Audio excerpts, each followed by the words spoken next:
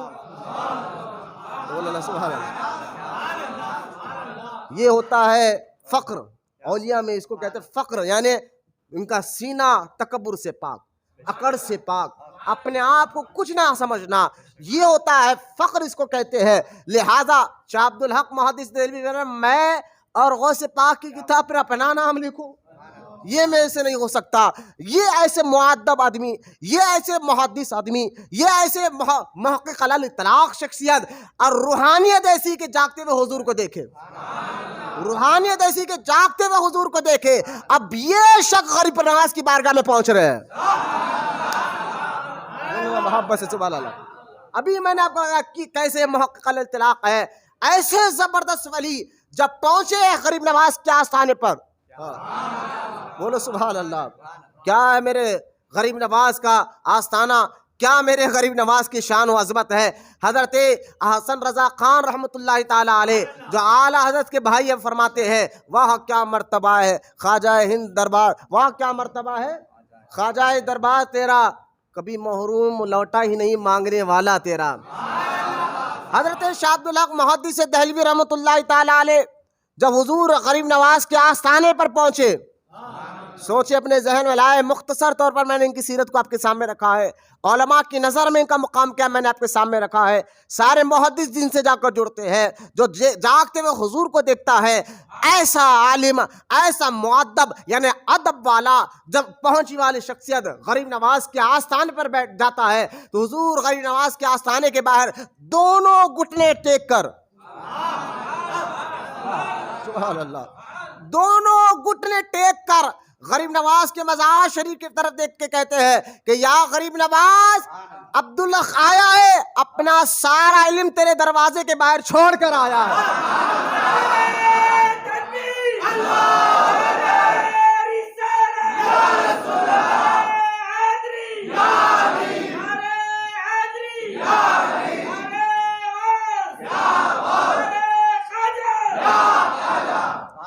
یہ اتنا بڑا محقق کہہ رہے ہیں آستانے غریب نواز پہ جا کر,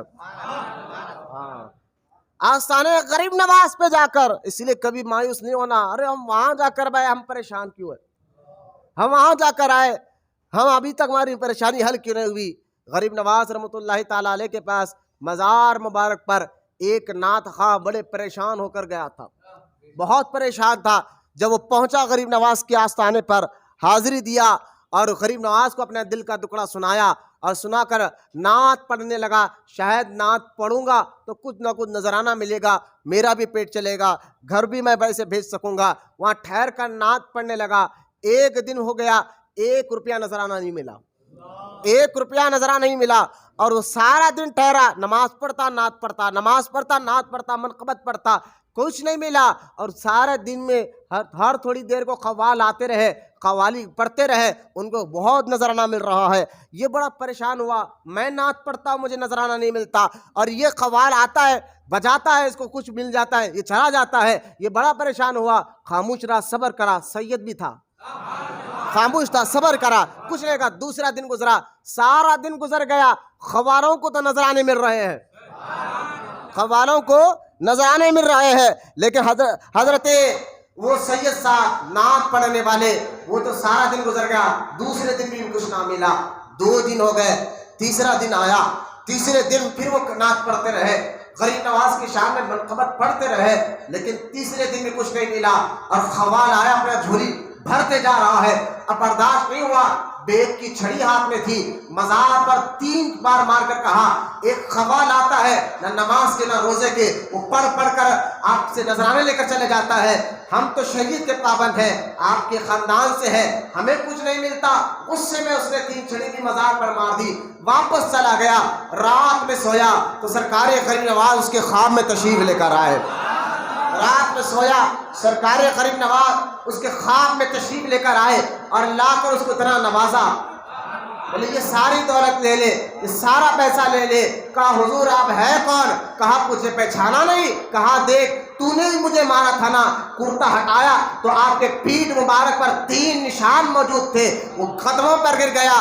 سرکار معاف فرما دے، مجھے غصہ آ گیا تھا، نعت میں پڑھ رہا تھا، منقبت میں پڑھ رہا تھا، مجھے کچھ نہیں ملتا. وہ قوال آتا آڑے تیرے اشعار پڑھتا اور جھولی بھر کر لے جاتا، مجھے برداشت نہیں ہوا. تو غریب نواز فرماتے ہیں سن تیرا پڑھنا مجھے اچھا لگ رہا تھا، تیرا پڑھنا مجھے اچھا لگ رہا تھا، اس لیے تجھے ٹھہرانا چاہتا تھا. 2 چلا جائے گا، میں نہیں چاہتا تھا کہ تو جائے، میں چاہتا نہیں تھا تو جائے، تو میرے آستانے میں کھڑے رہے، میں سننا چاہ رہا تھا. اور وہ قوال میں ان کو سننا نہیں چاہتا ہوں، اس لیے جو نیت سے آتے فوراً دے کر بھگا دیتا ہوں، فوراً دیتا ہوں، بھگا دیتا ہوں. تمہاری آواز مجھے پسند نہیں ہے، لہذا میرے غریب نواز کا آستانہ ایسے آستانہ ہے. غریب تو غریب جاتا ہے، امیر امیر جاتا ہے، لیکن کوئی بھی جاؤ میں یہ تو جاتے ہی ہیں. لیکن شاہ عبدالحق محدث دہلوی رحمۃ اللہ تعالی علیہ جیسا محدث، بولنا سبحان اللہ، وہ غریب نواز کے سامنے کہتا ہے کہ غریب نواز میں سارے علم کو باہر چھوڑ کر آیا ہوں، سارے علم کو باہر چھوڑ کر آیا ہوں، تختی خالی لے کر آیا ہوں. آقا جو آپ عطا کریں لے کر جاؤں گا، جو آپ عطا کریں گے وہ لے کر جاؤں گا. آپ بتائیں کہ غریب نواز کے آستانے پر کیسے کیسے لوگوں نے حاضری دی ہے، کیسے کیسے وقت کے بزرگوں نے حاضری دی ہے، کیسے کیسے وقت کے شہنشاہوں نے حاضری دی ہے. یہ میرے غریب نواز کا آستانہ ہے. آستانہ بھی ایسا آستانہ، اگر آپ غریب نواز کے آستانے پہ جائیں تو آپ کو غریب نواز کے مزارے پر سرانے پھول، 35 پھول، دائیں پھول، بائیں پھول، چاروں طرف گلاب کے پھول، کنیزوں کے ہاتھ میں گلاب کے پھول، غلاموں کے ہاتھ میں گلاب کے پھول.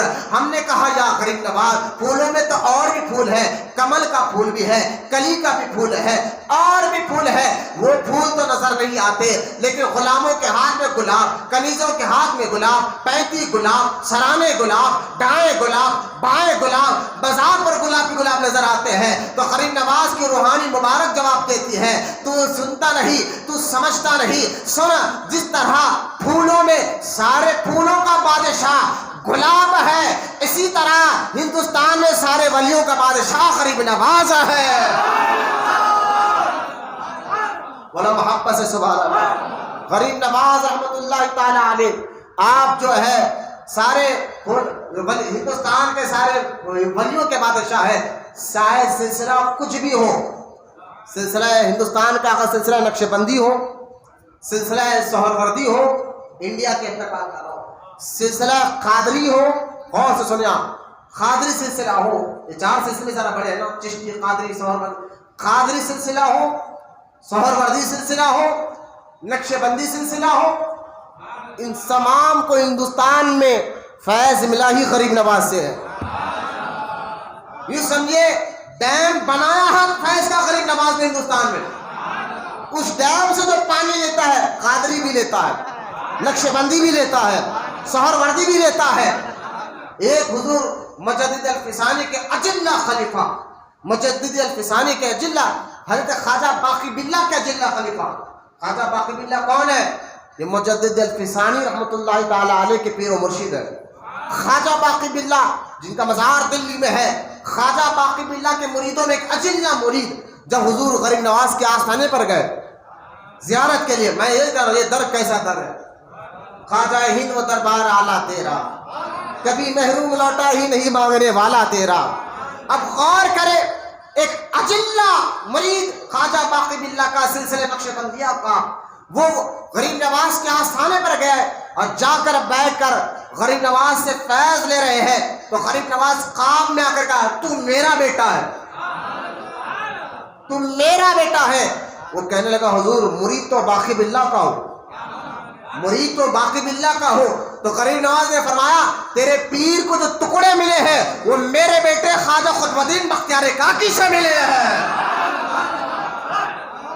محبت سے سبحان اللہ۔ خواجہ باقی باللہ بار بار جاتے تھے خواجہ قطب الدین بختیار کاکی سے ملنے کے لیے، وہاں سے فیض لینے کے لیے۔ میں نے کہا ہندوستان میں سلسلہ نقش بندیہ کو جو لایا ہے ان کا نام خواجہ باقی باللہ ہے۔ ہندوستان میں سلسلہ نقش بندیہ کی بیج جس نے ڈالی ہے بخارا سے لا کر یہاں پر، ان کا نام خواجہ باقی باللہ ہے۔ ان کو بھی فیض ملا خواجہ قطب الدین بختیار کاکی سے، جو بیٹے اور خلیفہ ہے خواجہ غریب نواز کے۔ مولانا محبت سے اور محبت سے نقش بندیوں کو بھی فیض اسی طرح سے ملتا ہے ہندوستان میں۔ آپ غور کریں، مجدد الفسانی کو دیکھ لیا، شیخ احمد سرندی کو دیکھ لیا، اعلیٰ حضرت رحمۃ اللہ تعالی علیہ نے اپنا فتاوی قضویہ میں جگہ جگہ آپ کی تعریف فرمائی ہے، آپ کے مکتوبات شریف کی تعریف فرمائی ہے۔ یہ ہے مجدد الفسانی رحمۃ اللہ تعالی علیہ۔ الفسانی، مجدد الفسانی، یعنی الفسانی کہتے ہیں کہ ہزار کو، الفسانی عربی میں ہزار کو کہتے ہیں، تو شیخ احمد سرندی کو مجدد الفسانی کہتے ہیں۔ کیوں کہتے ہیں؟ الفسانی کا معنی ہزار ہوتا ہے، لیکن آپ کو کیوں کہتے ہیں؟ تو کام آپ نے کیا تھا اکبر کے دور میں، کام ایسا کیا اکبر کے دور میں، اب 1000 سال تک وہ کام فیض پہنچاتے رہیں گے، انشاءاللہ قیامت تک فیض پہنچتا رہے گا۔ شیخ احمد سرندی کون؟ ان کے بارے میں علماء فرماتے ہیں ان کی کرامتیں ہم گن نہیں سکے۔ شیخ احمد سرندی کون؟ مجدد الفسانی کون؟ کہ علماء فرماتے ہیں کہ کرامتیں 500 سے زیادہ ہے۔ مجدد الفسانی کون؟ جو اکبر کے آنکھ میں آنکھ ملا کر کہتے ہیں اکبر تو غلط ہے۔ مجدد الفسانی کون؟ جو جہانگیر جن کے گھٹنوں کے بل آ کر بیٹھ کر کہتا ہے حضور تخت پر بیٹھ جائے۔ بولو نا سبحان اللہ۔ جب شیخ احمد سرہندی نے اکبر کے خلاف آواز اٹھائی اور پھر آپ کو دبانے کے لیے، اکبر تو مر گیا، آپ کی کرامت کا مقصد میں ذکر کرتا ہوں، مرنے کے بعد بیٹا جہانگیر بیٹھا اور اس نے آپ کو دبانے کے لیے خلا کے اندر آپ کو قید کر دیا، لیکن حق کی آواز میں، اللہ سچائی کی آواز میں طاقت رکھتا ہے، سچ کو کوئی نہیں دبا سکتا، سچ میں اللہ طاقت رکھتا ہے۔ کہ آپ جو کام لے کر چل رہے تھے کہ خود اکبر کے کئی وزیر، یعنی مغلیہ سلطنت کے کئی وزیر مجدد الفسانی کے مرید ہو چکے تھے، مجدد الفسانی کے مرید ہو چکے تھے۔ جب انہوں نے دیکھا ہمارے پیر کو جہانگیر نے جیل میں بند کر دیا ہے، انہوں نے جہانگیر کے خلاف آواز اٹھائی اور آواز اٹھا کر جہانگیر کے خلاف ایک جنگ ہوئی دلی کے علاقے میں، اس میں جہانگیر ہارا گیا، تخت خالی تھا، جہانگیر ہار گیا، تخت خالی تھا۔ اب جہانگیر کے جو وزیر تھے جو اس کے خلاف لڑے تھے، مغلیہ سلطنت، ہندوستان کا تخت خالی ہے، مغلیہ سلطنت کے وزیر گئے جیل کے قریب اور اپنے پیر شیخ احمد سرندی کے سامنے ہاتھ باندھ کر کہا حضور تخت پر بیٹھ جائیے۔ آپ نے فرمایا تھا میں اور تخت کے لیے بیٹھوں، میں نے یہ کام اس لیے کیا ہی نہیں، تو حضور کرنا کیا؟ کہا جہانگیر کو پھر سے بٹھا دو، جہانگیر کو پھر سے بٹھا دو۔ جہانگیر کو بڑا افسوس ہوا، جن کو میں نے جیل میں ڈالا وہ چاہتے تو تخت پر بیٹھ بھی جاتے، لیکن بیٹھا تو جہانگیر نے اپنے ایک مرید کو، اپنے ایک خاص غلام کو کہا جاؤ، کہا حضرت باہر آ جائے، حضرت فرمایا نہیں میں نہیں آؤں گا۔ دوسری بار پھر جہانگیر کو بھیجا، حضرت چاہتے کیا ہے پوچھو۔ ایک غلام آیا، حضرت آپ چاہتے کیا ہے؟ آپ چاہتے کیا ہے؟ تخت چاہتے ہیں؟ جہانگیر آپ کو دیکھنے کے لیے تیار ہے۔ آپ کو خاص مشیر بننا چاہتے ہیں جہانگیر کے؟ جہانگیر آپ کو بنانے کے لیے تیار ہے، تخت دینے کے لیے تیار ہے، مشیر بنانے کے لیے تیار ہے۔ شیخ احمد سرندی نے فرمایا نہ مجھے تخت چاہیے، نہ میں جہانگیر کا خاص مشیر بننا چاہتا ہوں، نہ کوئی مالدار بننا چاہتا ہوں۔ حضور نہ آپ تخت چاہتے ہیں، نہ مالدار بننا چاہتے ہیں، نہ مشیر بننا چاہتے ہیں، آپ جیل سے باہر بھی آنا نہیں چاہتے ہیں، آپ چاہتے کیا ہے؟ تو آپ نے فرمایا اس غلام سے جا کر اپنے آقا یعنی جہانگیر سے کہہ دے میں چاہتا یہ ہوں کہ جو تیرے باپ اکبر نے شریعت میں خلط ملط کیا ہے اور سارے قانون کو مٹا دے اور پھر سے ہندوستان میں شریعت کا بول بالا ہو جائے، دین کا بول بالا ہو جائے۔ غلام دوسری مرتبہ اپنے آقا جہانگیر کے پاس گیا، اب تیسری مرتبہ غلام نہیں جہانگیر خود آیا، بولو نا سبحان اللہ، غلام نہیں جہانگیر خود آیا، خود آ گیا اور آ کر بیٹھ کر کہتا ہے حضور آپ آئیے تو صحیح، جیسا آپ چاہیں گے ایسا میں شریعت کا کام کر کر بتاؤں گا، سارے قانونوں کو ختم کر دوں گا، میرے باپ نے جو خلط ملط کی ہے سب مٹاؤں گا، غریب جو آپ چاہیں گے وہ کر کر بتاؤں گا۔ یہ شیخ احمد سرندی جن کی کرامتیں کوئی نہیں گن پایا، وہ شیخ احمد سرندی، میں شیخ احمد سرندی تو ہے ہی ہے مجدد الفسانی، ان کے بیٹے سید معصوم نقشبندی، سید معصوم نقشبندی یہ مجدد الفسانی کے بیٹے ہیں، عمر 5 سال ہے، بولو نا سبحان اللہ، عمر 5 سال ہے، 5 سال۔ یہ جب مسجد میں جا رہے ہیں نماز کے لیے تو مسجد کے باہر کچھ لوگوں چپلیں چھوڑ کر آتے نا، تو مسجد کے باہر چپلوں کو الگ الگ کر دیا۔ جب مریدوں نے دیکھا کہ شہزادے نے مسجد کے باہر چپلوں کو الگ الگ کر دیا ہے، آئے کہا شہزادے کیوں کیا ہے؟ کہا میں کچھ نہیں بتاؤں گا۔ والد آئے، کہا بیٹا تم نے مسجد کے باہر لوگوں کی چپلوں کو الگ الگ کیوں کیا؟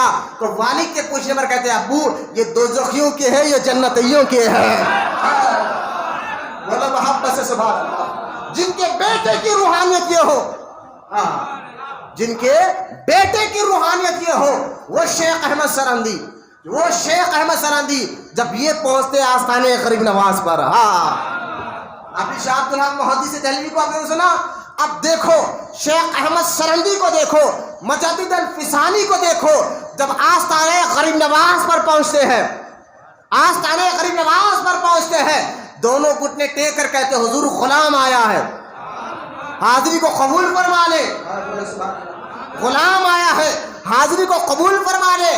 اندر سے خادم دوڑتا ہوا گیا، مزار شریف کا غلاف کا ٹکڑا آنکھ بند کر کر بیٹھے ہوئے ہیں، مزار مبارک کے غلاف کے ٹکڑے کو نکالا اور نکال کر دوڑتے ہوئے آیا اور شیخ احمد سرندی مجدد الفسانی کے ہاتھ میں دیا۔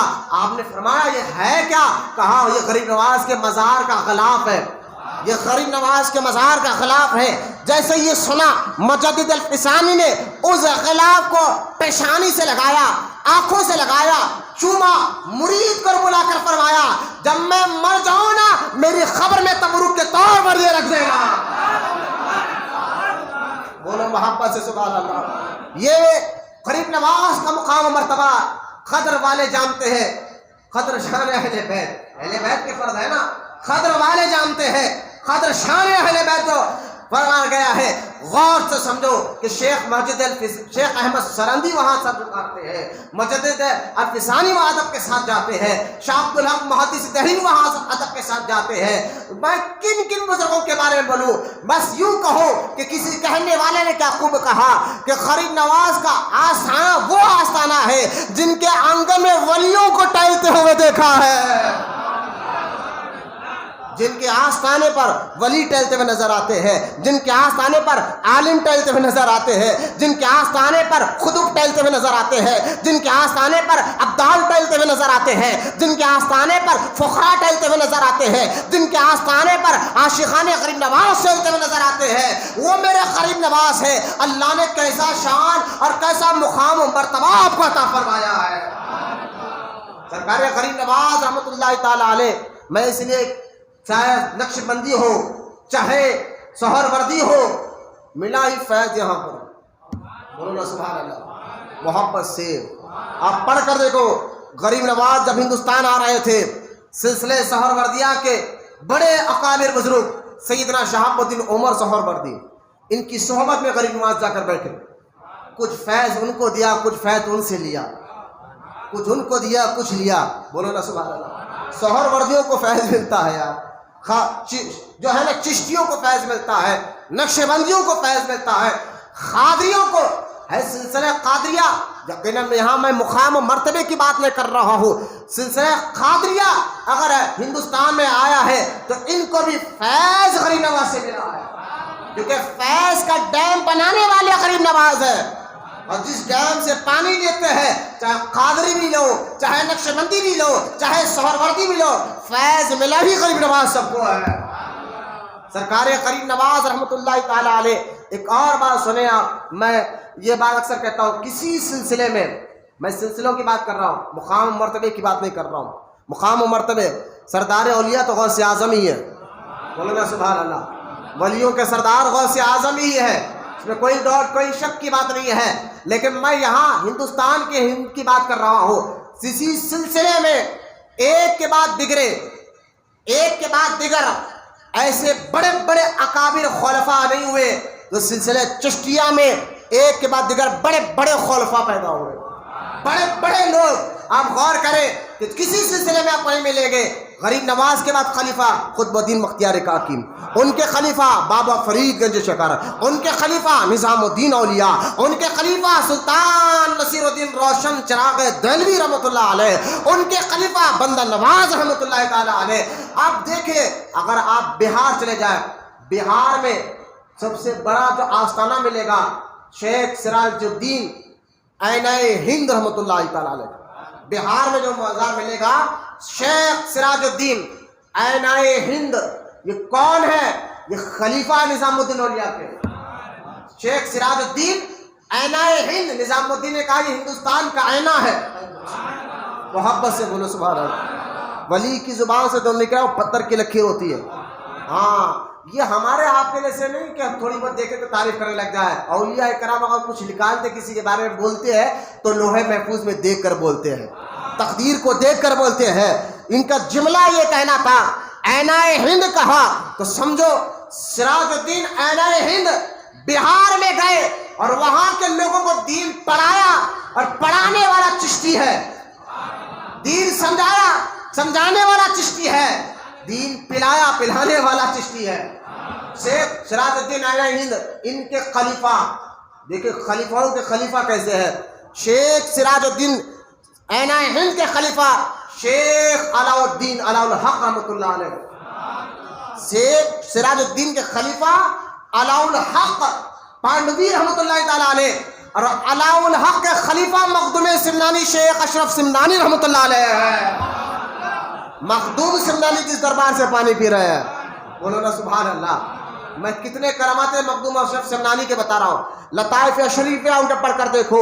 ارے مخدوم سمنانی، مخدوم سمنانی کا آستانہ وہ جہاں اعلیٰ حضرت جن کی تعریف کرتے نظر آتے ہیں۔ غور کرے کہ سلسلہ اگر آپ دہلی آ جائے تو وہاں مزاج ملے گا ہی نظام الدین اولیاء کا۔ آپ دہلی جاؤ، اب آگرہ چلے جاؤ تو سلیم چشتی نظر آ جائے گا۔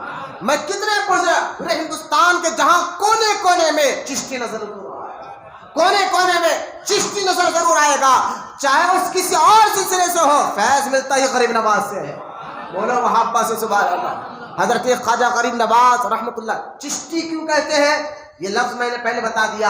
حضور غریب نواز کے جو پیر و مرشد ہے خواجہ عثمان ہارونی، ان کے جو پیر و مرشد ہے حضرت خواجہ شریف زندانی رحمۃ اللہ علیہ، ان کے جو پیر و مرشد ہے خواجہ مودود چشتی رحمۃ اللہ تعالی علیہ۔ اگر اوپر جائے تو خواجہ ابو اسحاق شامی آئے تھے، کس سے؟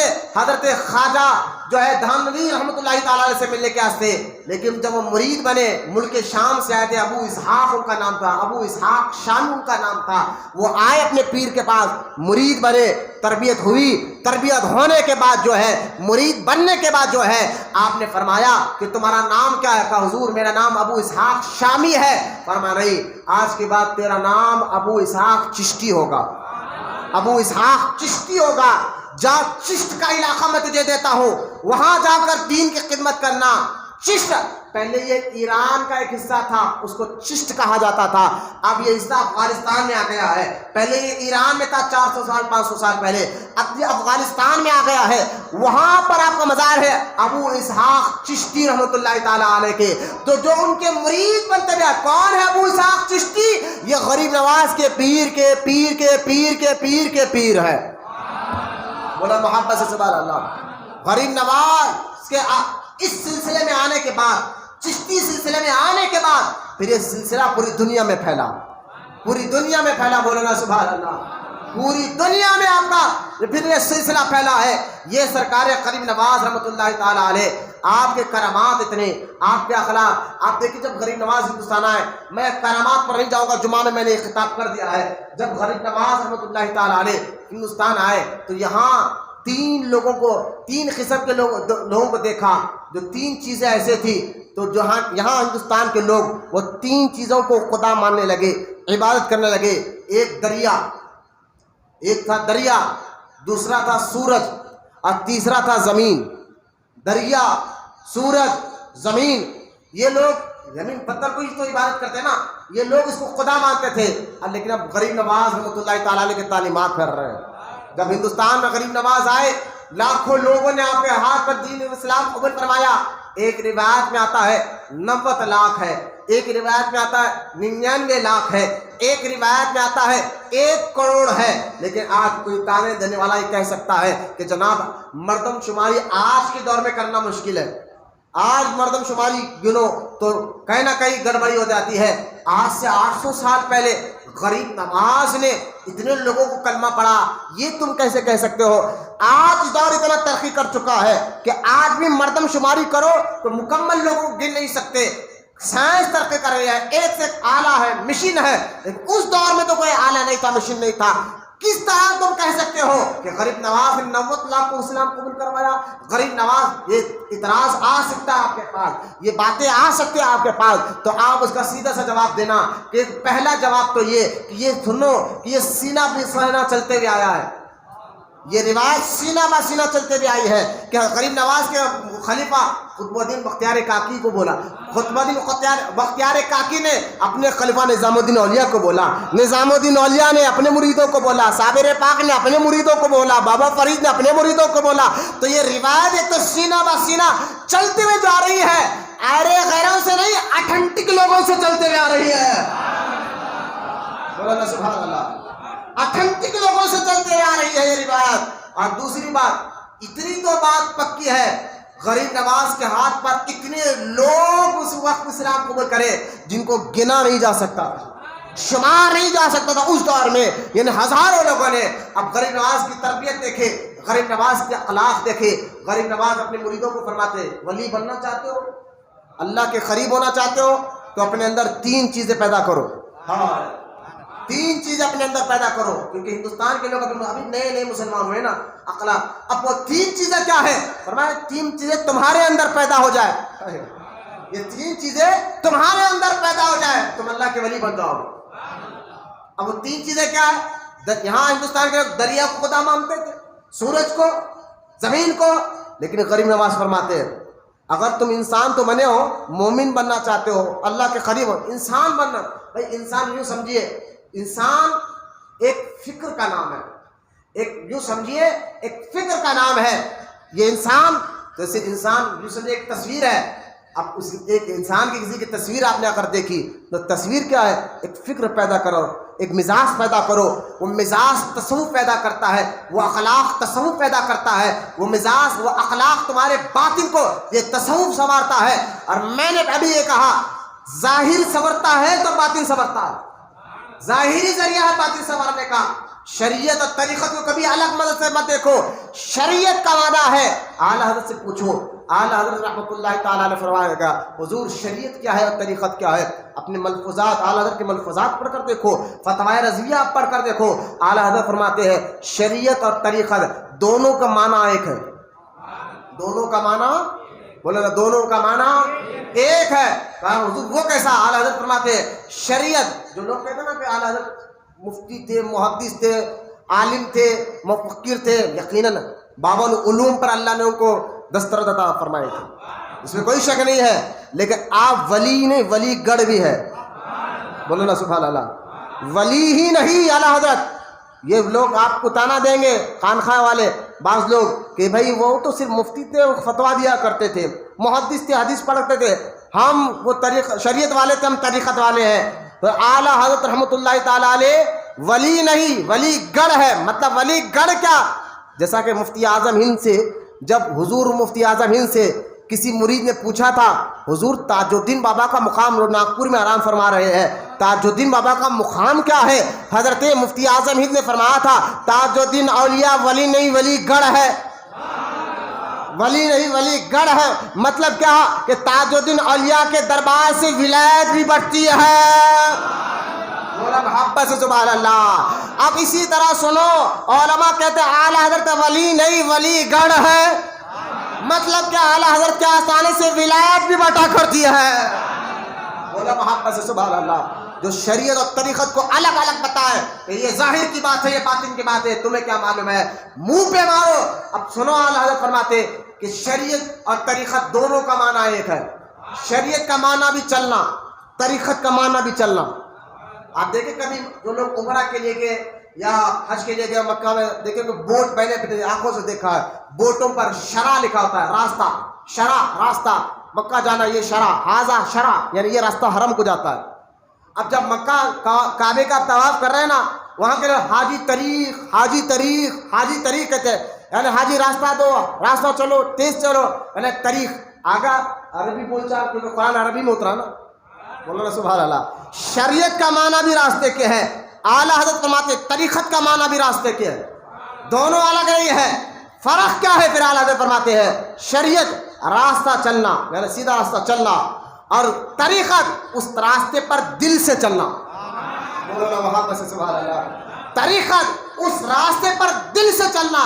اعلیٰ حضرت فرماتے ہیں اور آسان کر سنو, شریعت ایک سمندر ہے, اسی سمندر کی ایک لہر کا نام طریقت ہے. بولو نا سبحان اللہ. اسی شریعت کی ایک لہر کا نام طریقت ہے.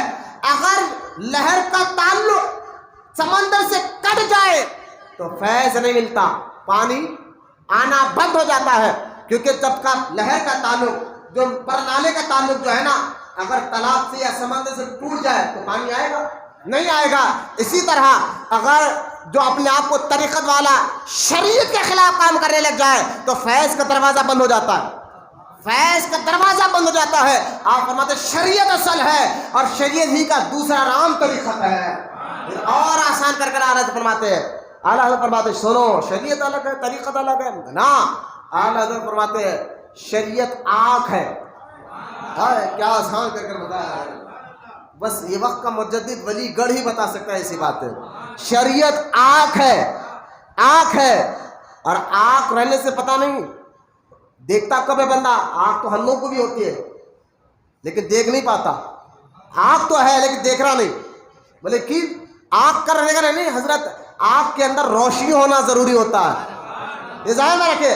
اب اعلیٰ حضرت فرماتے ہیں شریعت آنکھ ہے, آنکھ ہے, اور روشنی کا نام طریقت ہے.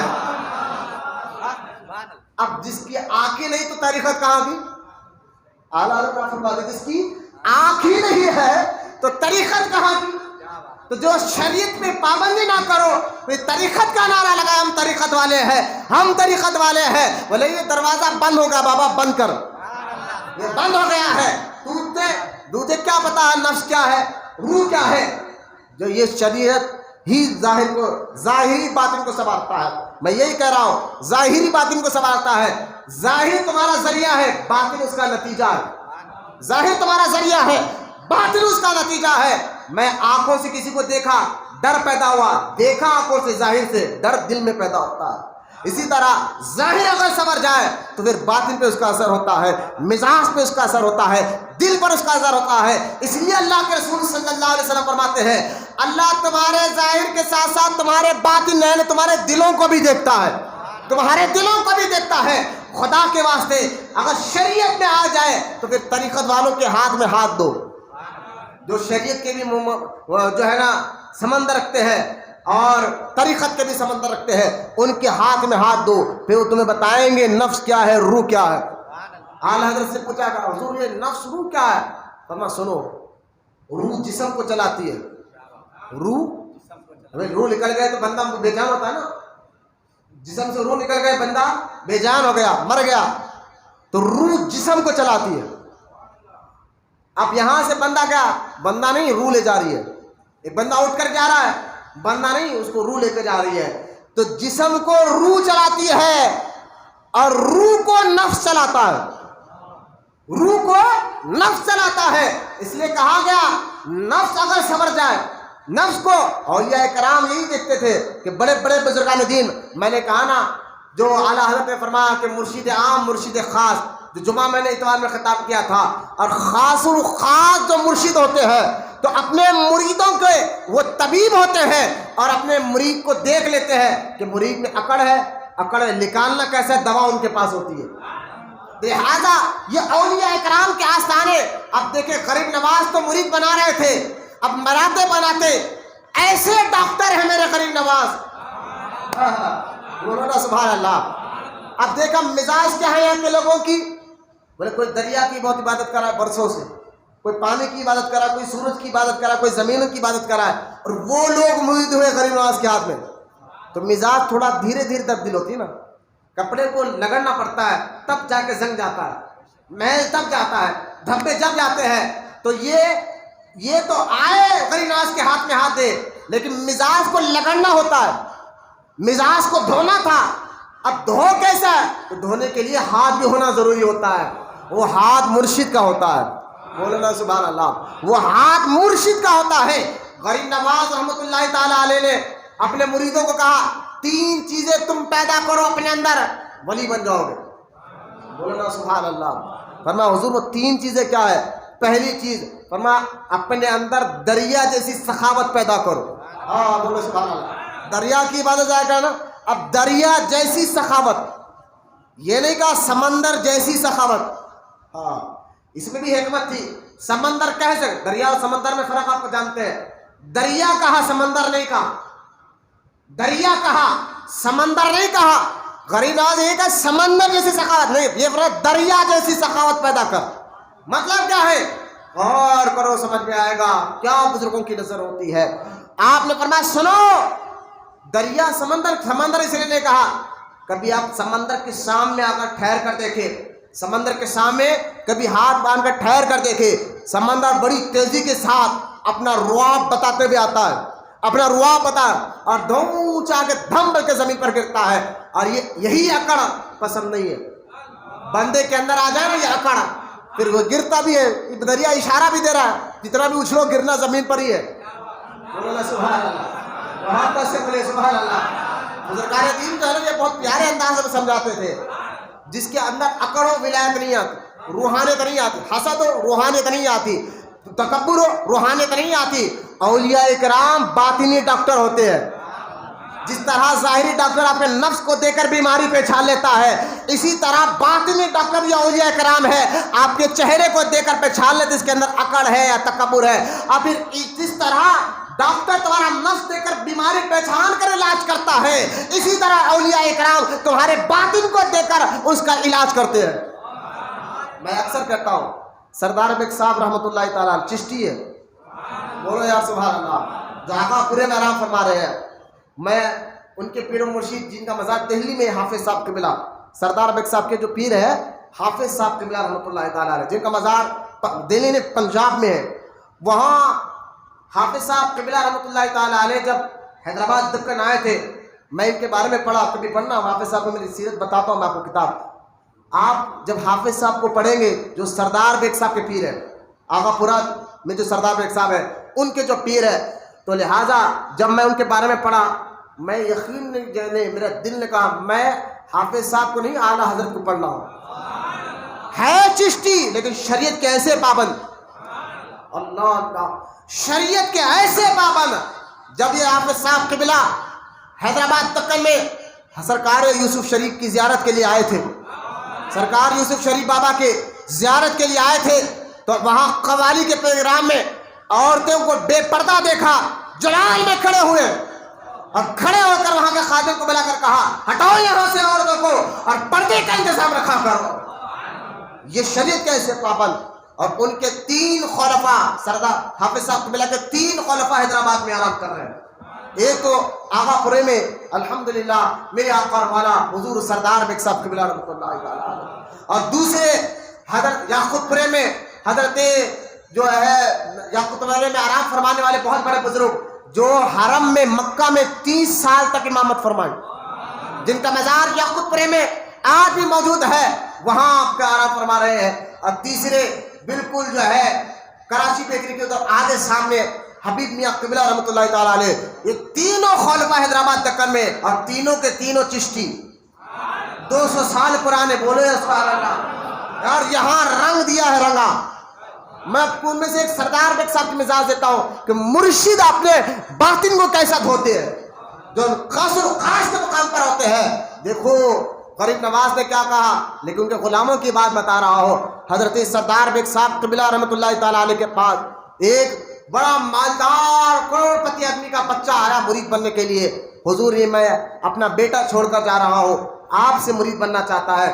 آپ نے فرمایا چھوڑ دو میری خانقاہ میں۔ چھوڑ دیا گیا، لیکن دیکھا امیر زیادہ ہے نا، پیسے والا ہے، تو سردار بیگ صاحب نے دیکھا کہ اس میں اکڑ ہے، غصہ ہے، نکالنا بھی چاہیے نا۔ اکڑ غصہ ہو تو روحانیت، بولو نا روحانیت، دل میں اکڑ ہو تو روحانیت، تکبر ہو تو روحانیت۔ اس لیے کہ اگر سید بھی ہو، سننا فیصلہ، سید بھی ہو اور کہ میں سید ہوں اکڑ کر کے، تو یہ اکڑنا سید کے لیے بھی حرام ہے۔ سید ہو اور سید ہو کر کے میں سید ہوں، اکڑ حرام ہے۔ تکبر چاہے نسب پر ہو یا علم پر ہو، تکبر حرام ہے۔ ہاں اگر کوئی سید زادے کی بلا وجہ کوئی وجہ نہیں، بلا وجہ اس لیے جل رہا ہے تو سید نے، یہ سید نہیں ہے، لیکن سید کو دیکھ کر جل رہا ہے، یہ سید کیوں ہے، ایسے خاندان میں پیدا کیوں ہوا، وجہ کوئی نہیں ہے، تو بلا وجہ کسی سید کو دیکھ کر جلنا، وہ جلنے والا کافر ہو جاتا ہے۔ یہ ذہن میں رکھے آپ، سیدوں کا مقام یہ ہے، سید خود اکڑے حرام، غیر سید ان کو دیکھ کر جلے کافر۔ یہ مسئلہ ذہن میں رکھے۔ اب غور کریں، سردار بیگ صاحب رحمۃ اللہ تعالیٰ نے کہا اکڑ ہے بچے میں، اب نکالنا ہے۔ اکڑ ہو جب تک دل نرم نہ ہو، ولایت آتی کہاں؟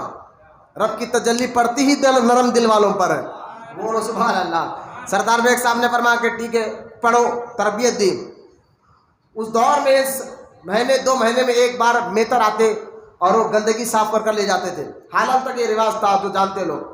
اب وہ کئی سال مہینے میں میتر آیا، گندگی صاف کرنے لگا۔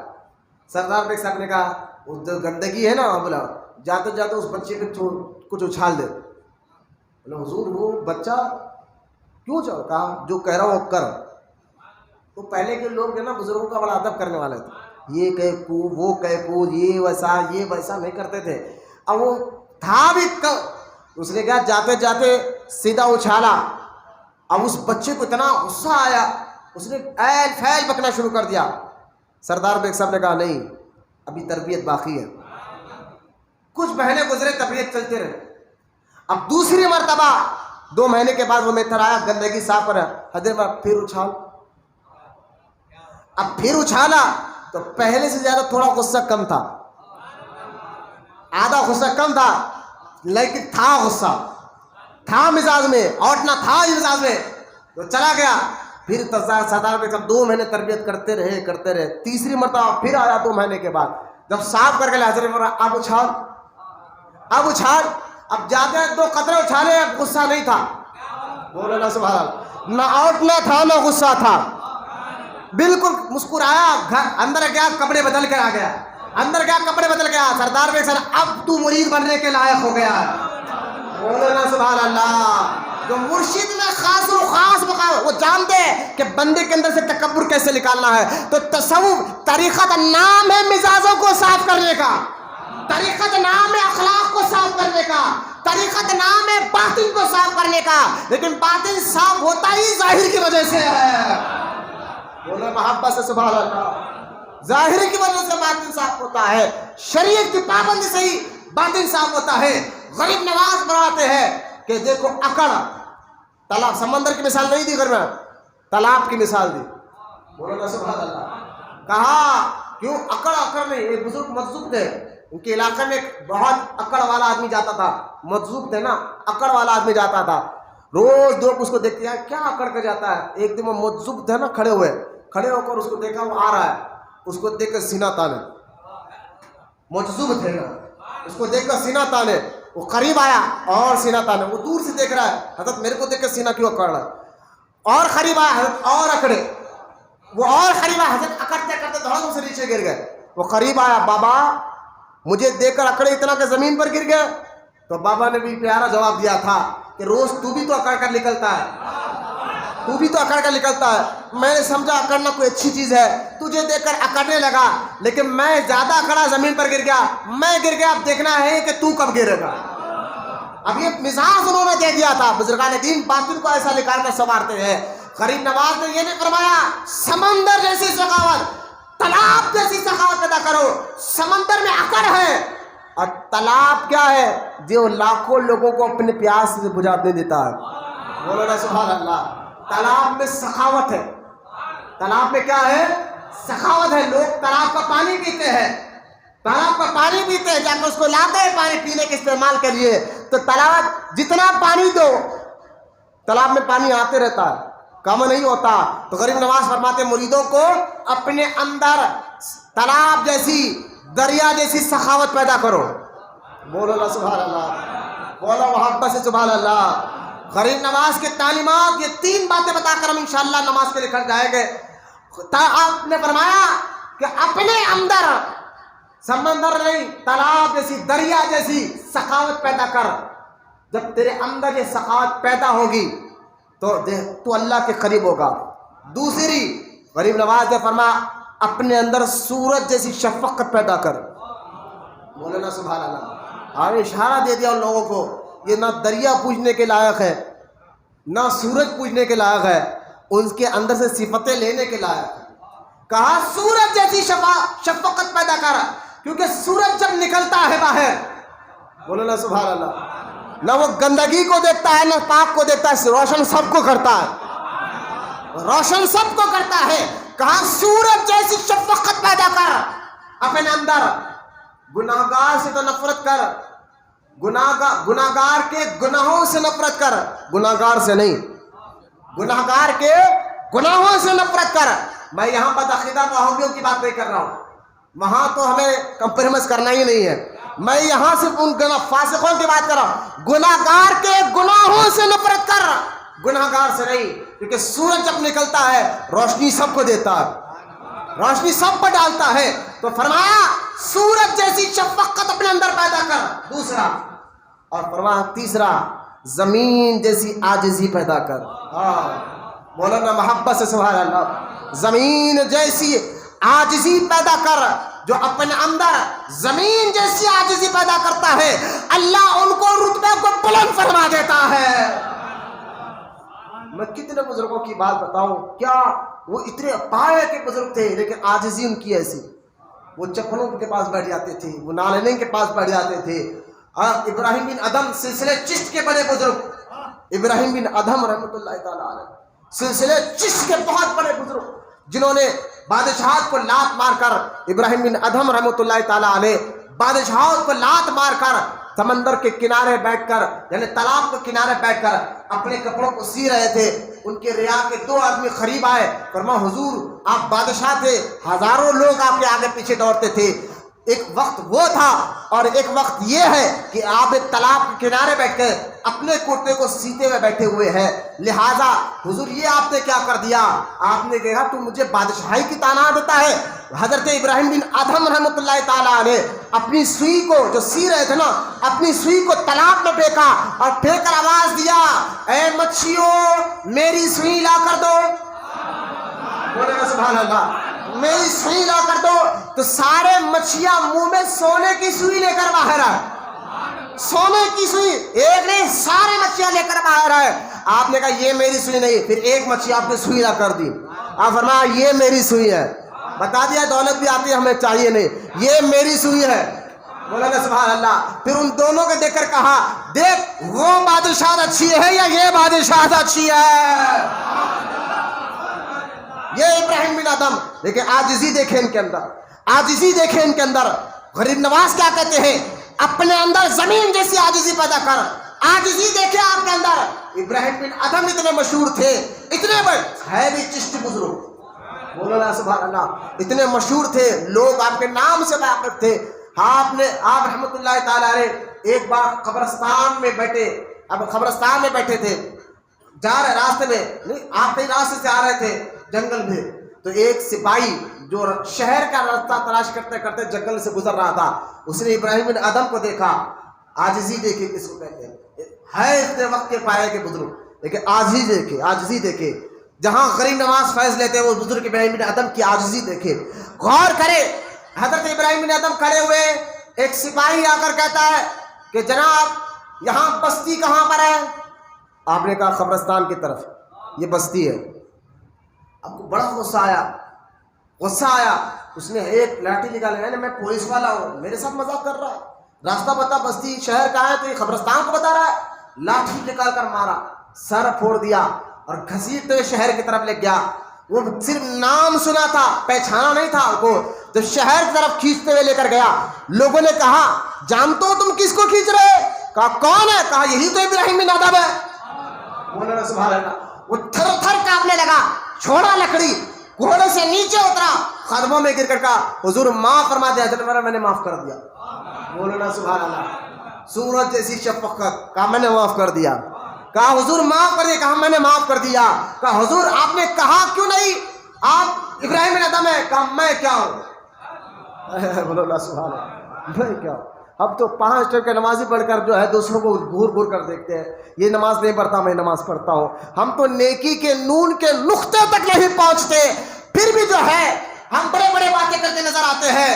میں نے اپنے استادوں سے سنا ہے کہ کوئی دریا پی کر خاموش ہوتا ہے اور کوئی خطرہ پی کر بھی اپنے آپ کو کچھ سمجھنے لگتا ہے.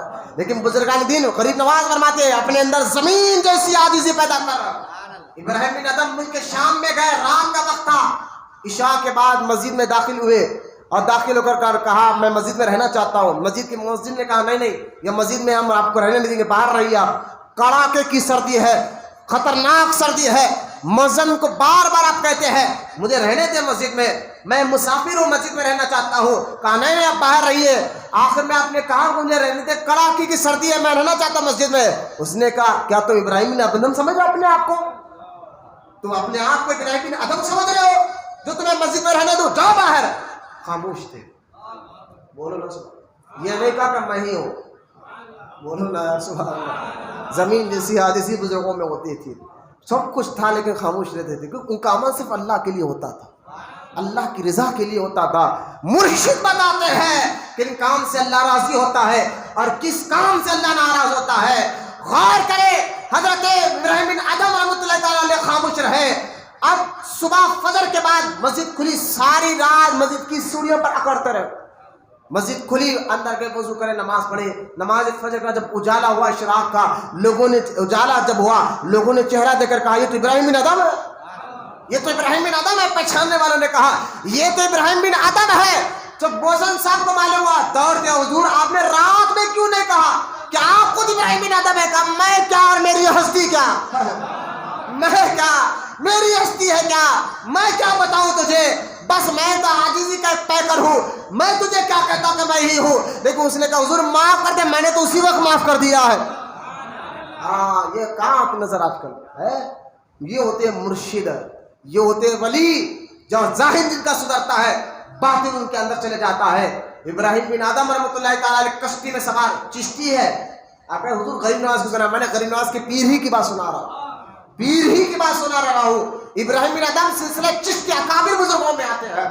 ابراہیم بن ادم رحمۃ اللہ تعالیٰ علیہ خلیفہ فضیل بن ایاس کے, اور فضیل بن ایاس خلیفہ خواجہ حسن بصری کے, خواجہ حسن بصری خلیفہ مولا علی کے. لہٰذا یہ اسی سلسلے سے چلتے ہوئے آیا ہے. لہٰذا ابراہیم بن ادم کشتی میں سوار تھے اور اچانک سمندر میں طوفان آیا. جب طوفان آیا تو لوگ کہنے لگے کوئی نہ کوئی اس کشتی میں گناہگار بندہ بیٹھا ہوا ہے, اس لیے کشتی میں طوفان آیا ہے. جو گناہگار بندہ وہ کھڑے ہو جائے. کون ہوگا اپنے آپ کھڑا کر لے. ابراہیم بن ادم جھٹ سے کھڑے ہو گئے.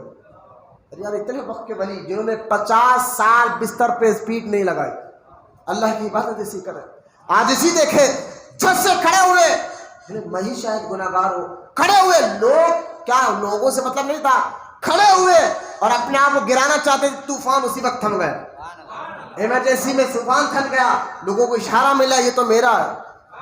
خیر یہ ابراہیم بن ادم. تو لہٰذا سورج دریا جیسی سخاوت, سورج جیسی شفقت, زمین جیسی عاجزی جس کے اندر پیدا ہوتی ہے وہی اس کا باطن صاف ہوتا ہے.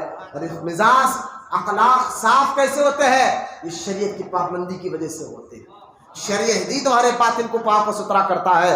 حضور غریب نواز رحمۃ اللہ تعالی علیہ کہ بے شمار واقعات اور کرامات جو ہے روایت میں آئے ہیں.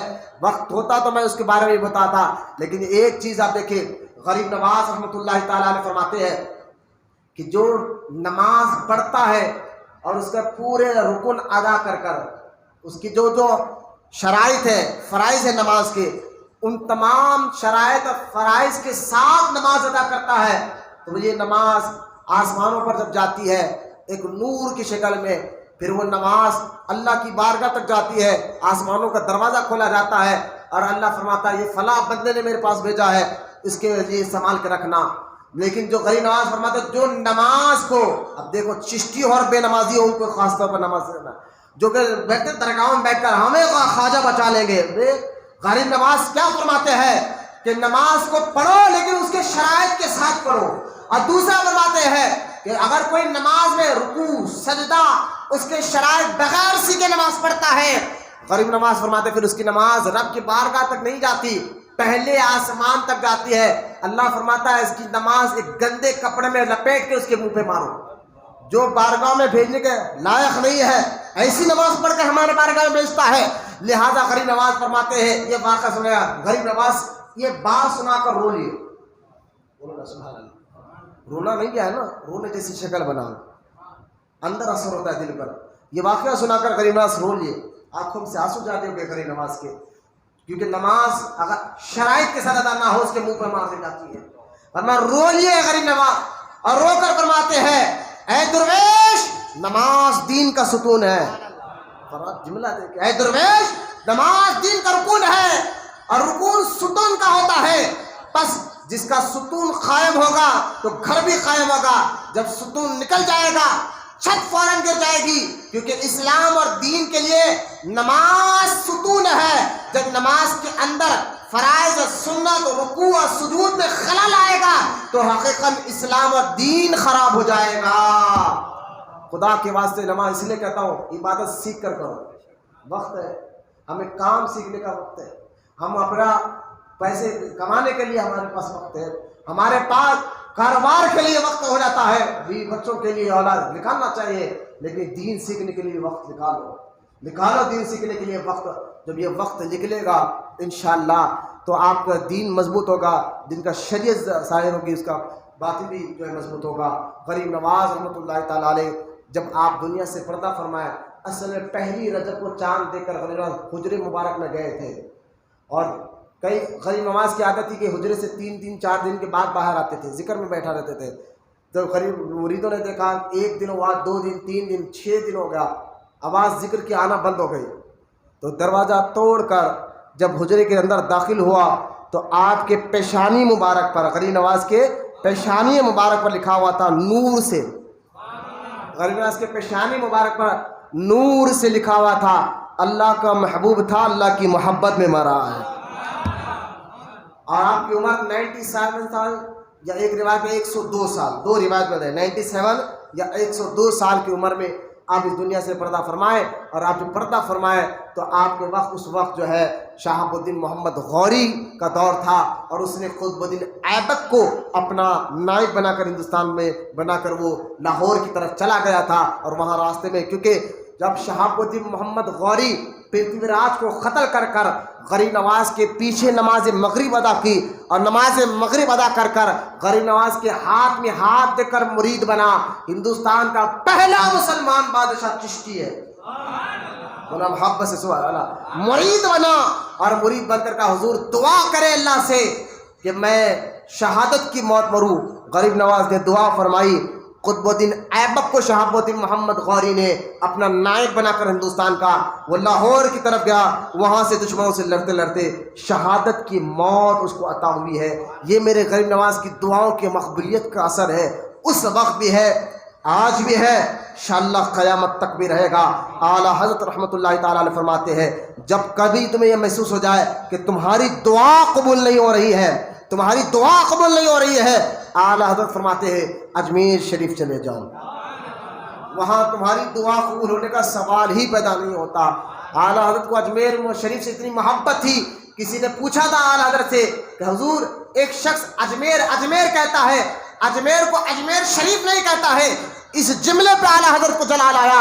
اعلیٰ حضرت نے فرمایا مجھے تو اس کے اندر سے وہابیت کی بدبو آ رہی ہے, وہابیت کی بدبو آ رہی ہے. صرف اجمیر کو اجمیر کہنے پر, اجمیر شریف نے کہا, خالی اجمیر کہا تو اعلیٰ حضرت کو اتنا جلال تھا. تو اعلیٰ حضرت کو غریب نواز سے کتنی محبت تھی. یہ کہنا کہ غریب نواز کی محبت نہیں تھی, کتابیں نہیں لکھی, کتابیں لکھنا اس کا کمال نہیں ہے. ورنہ میں عرس اعلیٰ حضرت میں نے بتایا کہ 2 گھنٹے شاہجہاں مسجد میں غریب نواز اعلیٰ حضرت کی تقریر ہوا کرتی تھی. اعلیٰ حضرت نے 2 گھنٹے جو ہے وہاں تقریر کی. مسجد شاہجہاں جو غریب نواز کے آستان میں شاہجہاں مسجد ہے اس میں 2 گھنٹے اعلیٰ حضرت نے تقریر کی. اور نظام سرکار عثمان علی بادشاہ خود بیٹھ کر, محبوب علی بادشاہ بیٹھ کر اعلیٰ حضرت کی تقریر سے بڑے متاثر ہوئے تھے اور حیدرآباد دکن آنے کی دعوت دیے تھے. ورنہ یہ کہنا کہ اعلیٰ حضرت رحمۃ اللہ تعالیٰ علیہ کو غریب نواز عشق نہیں ہے, ارے جو اجمیر کہنے پر جلال میں آ جائے, بولے اللہ سبحان اللہ, آپ جلال میں آ کر کہے اجمیر نہیں اجمیر شریف کہا کرو. اللہ کی بارگاہ میں دعا اللہ ہم تمام کو کہنے سننے سے زیادہ عمل کی توفیق عطا فرمائے. جتنے لوگ یہاں آئے مولا کو دنیا اور آخرت میں کامیابی عطا فرمائے. وما علینا الا البلاغ والحمد للہ رب العالمین.